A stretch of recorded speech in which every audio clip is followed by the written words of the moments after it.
Go ahead and open your Bible with me to the book of 1 Corinthians, chapter number 13. We're looking in verse 5. We've been studying what love looks like. What does love look like? The church, its mission is to minister. Is the job of getting out the gospel and the Bible. That's its mission now.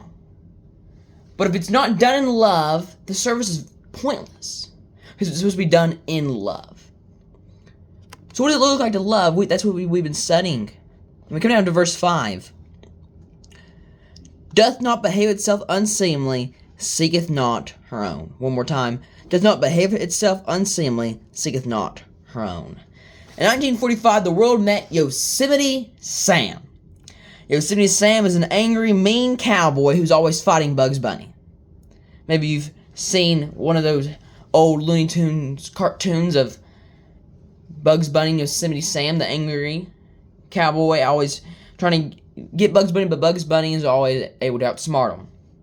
Mel Blanc, the voice actor for Yosemite Sam, said, "Imagine screaming at the top of your lungs for an hour and a half." That's what he had to do to be that angry character. Have you ever met someone who was rude and who had little respect for those around them like Yosemite Sam? Have you ever been that person? We all have. Because we're all humans. And unlike us unloving, imperfect humans, love, Jesus Christ, does not act like this. And Paul says that love does not behave unseemly. What does that mean? What does it mean to act unseemly? And if love does not act that way, that means we need to be not unseemly. If it's not unseemly. So how do we not act unseemly? Well, first of all, what does it mean? Unseemly. It means immodest or inappropriate actions. Being rude or crude. Having a lack of respect for those around them. The beginning of this word, in the Greek, because we have to remember the New Testament was written in Greek. The first part of that word means not. The last part of it means form or appearance.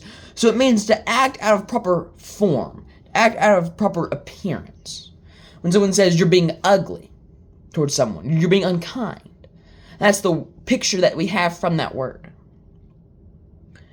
And this idea of not honoring others, what is that rooted in?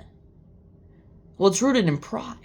It says, doth not behave itself unseemly, seeketh not her own. Pride led them to act unseemly. The culture of the Roman Empire, which would include the city of Corinth, because he's writing to the church at Corinth, was an honor-shame system. That was their culture.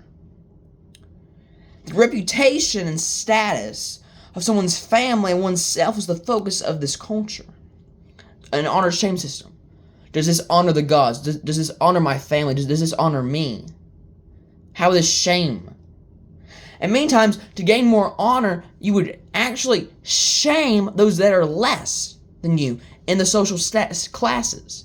You would shame those to give yourself more honor. And that's where this unseemly comes from. It's those rich shaming the poor, is where this word has the idea of. But we know that we're all equal because we're all made in the image of God and we're all sinners. We're all equal by those two things. Think of Haman in the book of Esther. He was crying because Mordecai wouldn't bow to him. He had to make Haman he had to make Mordecai have a parade and everything. And he was whining and he was crying. That's what pride does to us. It turns us into a baby. It's just what it does. And we all struggle with that. I struggle with that. We all do. Myself included.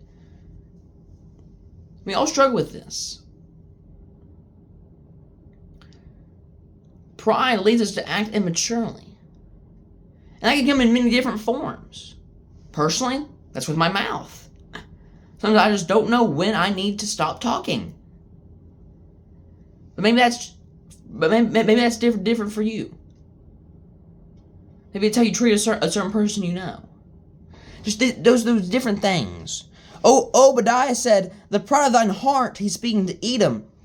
Thine heart hath deceived thee, thou that dwellest in the clefts of the rock, whose habitation is high, that saith in his heart, who shall bring me down to the ground? Though thou exalt thyself as the eagle, and though thou set thy nest among the stars, thence will I bring thee down, saith the Lord. That phrase, the clefts of the rocks, that's in Petra. You might have seen it from a movie or documentary. It's a city carved out of these rocks there in Jordan. They're at Petra.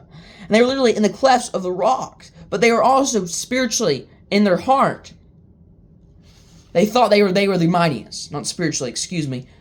But in their heart, they thought that they were the greatest and they were highest. They made themselves as the eagle. And the eagle pictures deity and divinity.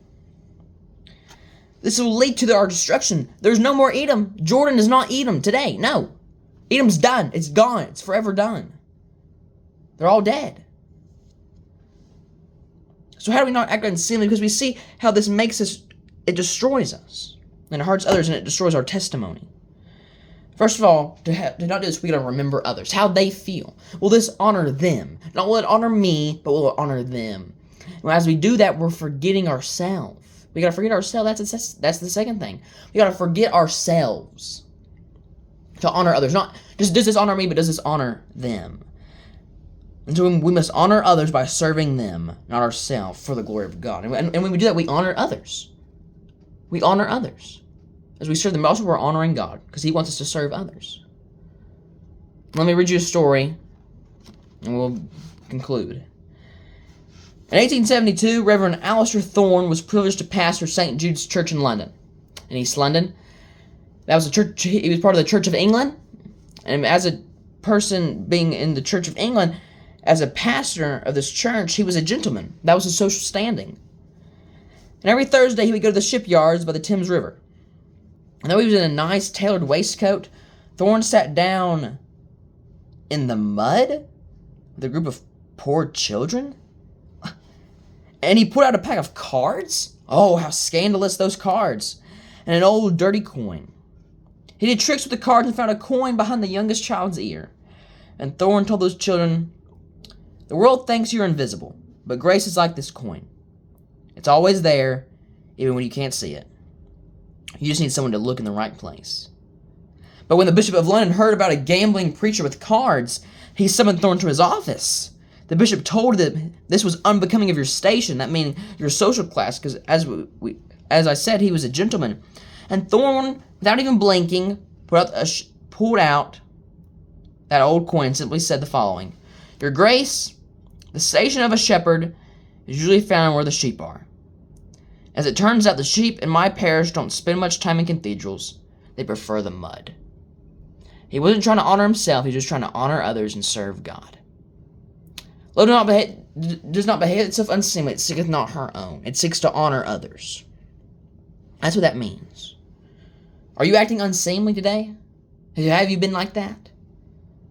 Confess to that to the Lord and start and ask Him for help for you to remember others and forget yourself, and ask Him to give you the grace and the ability to honor others by serving them and not yourself, for the glory of God. Because love does not act like that. Christ does not act like that. He didn't come to honor Himself. He came to serve. The Son of Man came to seek and to save that which was lost. He came not to be ministered unto, but to minister. Let's be like Christ. This is The Light. Here's Billy Boyd, and we'll see y'all next Sunday looking at It's Not Easily Provoked. We'll see y'all then on the Kingdom of Heaven. Thanks for watching.